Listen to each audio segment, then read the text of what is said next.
Epstein Island was like Disney World for rich and powerful perverts, because non-rich, non-powerful perverts would just go to Disney World. Say, you want to come inside my clubhouse? There are only two types of people in America: those who wanted the Epstein files released and those who were in the Epstein files. But why were so many people interested in seeing what's in these files? Why was this such an important issue? Well, when we hear about a man offering his influential friends and acquaintances a twisted paradise where they can have their way with young girls, we want to know who was involved. And since Epstein was apparently recording his friends and acquaintances in compromising positions in case he needed to blackmail them, we want to know who was being extorted and what they may have done to keep Epstein happy. But here's what's interesting. As sick and depraved as Epstein and his island paradise were, they're an absolute joke compared to Allah and his eternal paradise. Allah is the ultimate Epstein, and you're about to find out why. I'm sure you've heard of the houris Muslims will be given in paradise. These are the virgins Muslim men will spend eternity deflowering. We read about these houris in several passages of the Quran. Here's Surah 56, verses 10 to 40. And the foremost shall be the foremost. Wow, that's profound. They are the ones brought nigh, in gardens of bliss, many from those of old, and few from those of later times, upon embroidered couches, reclining upon them, facing one another. Immortal youths wait upon them, with goblets, ewers, and a cup from a flowing spring, wherefrom they suffer neither headache nor stupefaction, with fruits as they choose, and the meat of birds as they desire. And there shall be wide-eyed maidens, the likeness of concealed pearls, as a recompense for that which they used to do. They hear no idle talk therein, nor incitement to sin, save that peace, peace is uttered. And the companions of the right, what of the companions of the right? Among thornless lote trees, clustered plantains, and extended shade, gushing water, and abundant fruit, neither out of reach nor forbidden, and upon raised beds.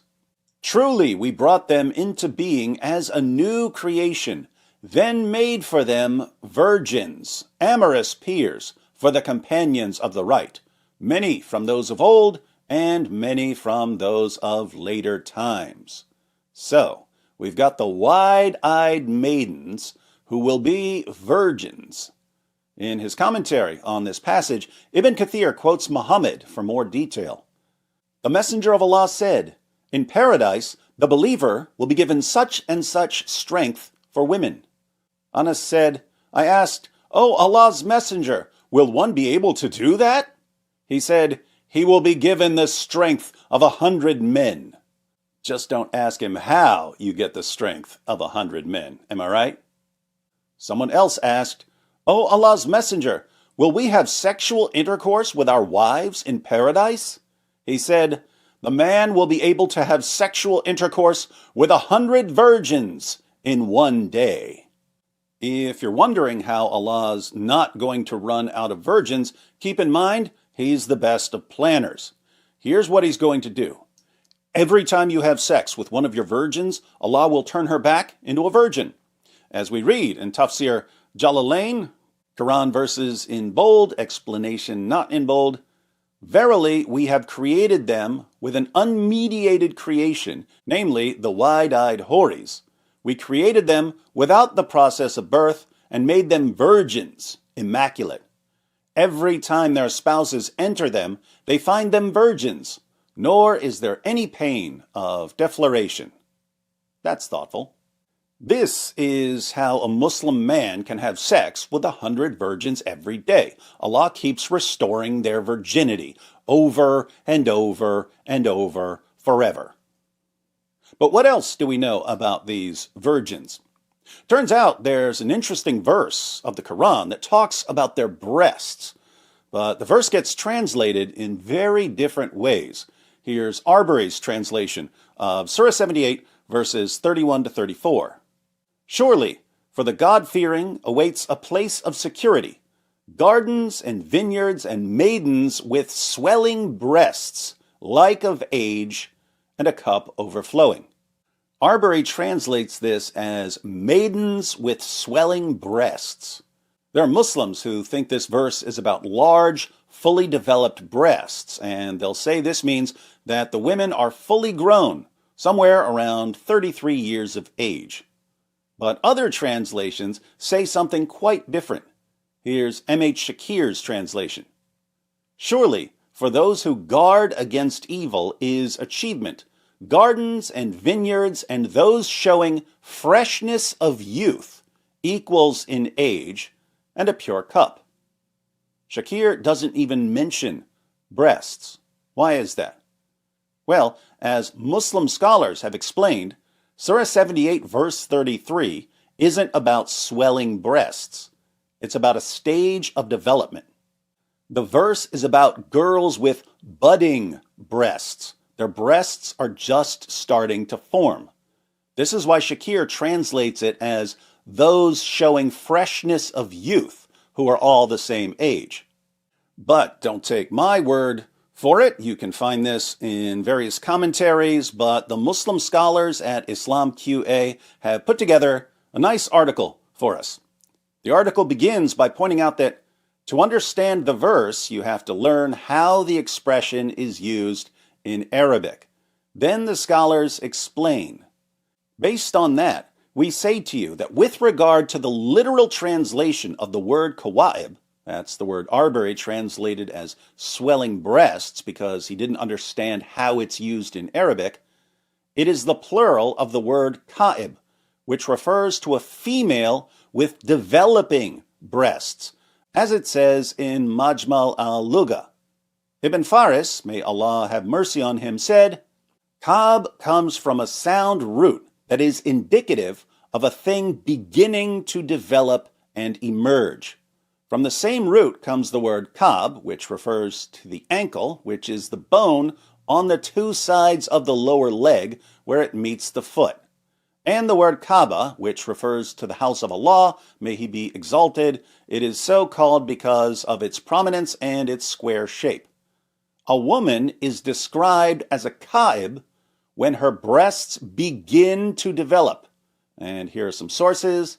This is the literal meaning of the word in terms of linguistic roots. So the word ka'ib refers to a girl whose breasts are just starting to form, and it's related to the word kab, which refers to the little bone that sticks out on the side of your ankle. Then the scholars give an example of what they're talking about by showing how the Arabic word for menstruating can be used to mean literally menstruating or to refer to a stage of development, someone who's reached the age of menstruation. And they continue. We may say something similar about describing a woman as ka'ib in Arabic. It is not intended as an erotic, physical description of any part of the woman's body, as much as it is intended as a description of the girl in terms of the emergence of the signs of femininity in her as an indication of her young age and youthfulness so that men would be attracted to her. At this age, the signs of femininity begin to appear in the girl. The point of using this word is not to describe the size of the breasts or to note their form or shape. Rather, the purpose is to highlight the woman's youthfulness.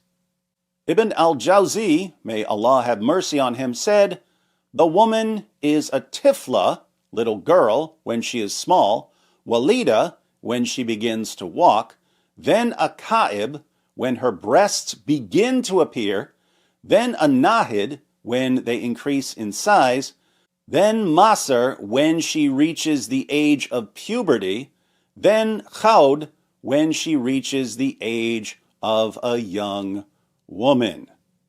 Did you catch that? She's a ka'ib when her breasts begin to appear, and that's 2 stages before she reaches the age of puberty. Here they consider menstruation as the beginning of puberty. Why is this significant? Well, according to their system, a ka'ib is a prepubescent girl. Doctors today treat budding breasts as a sign of early puberty. Breasts begin to form during Tanner stage 2. But in Islam, Tanner stage 2 is still prepubescent. What does this mean? Well, if the houris of paradise are all the same age, and they're all Tanner stage 2 forever, then according to Islam, every single Muslim man will spend eternity deflowering prepubescent girls. Allah will make sure that all of these prepubescent girls are virgins every time the Muslim men have sex with them. And Muslim women who somehow make it to paradise will spend eternity watching their husbands deflower prepubescent girls.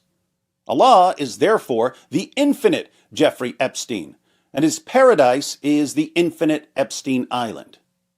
Actually, now that I think about it, Muhammad was the one who was using these promises of an infinite Epstein Island to gain control over people. So Muhammad would be the infinite Jeffrey Epstein. Ghislaine Maxwell was the one who would recruit the girls, so Allah would be more like the infinite Ghislaine Maxwell. He's providing the girls. But remember, one of the reasons so many of us wanted the Epstein files released was that we wanted to know what sort of people were joining Epstein on his little island. Kind of makes you wonder what sort of people would be drawn to Islam by promises of an eternity of deflowering prepubescent girls. Sounds like someone needs to release the Islam files. Oh wait, they already did.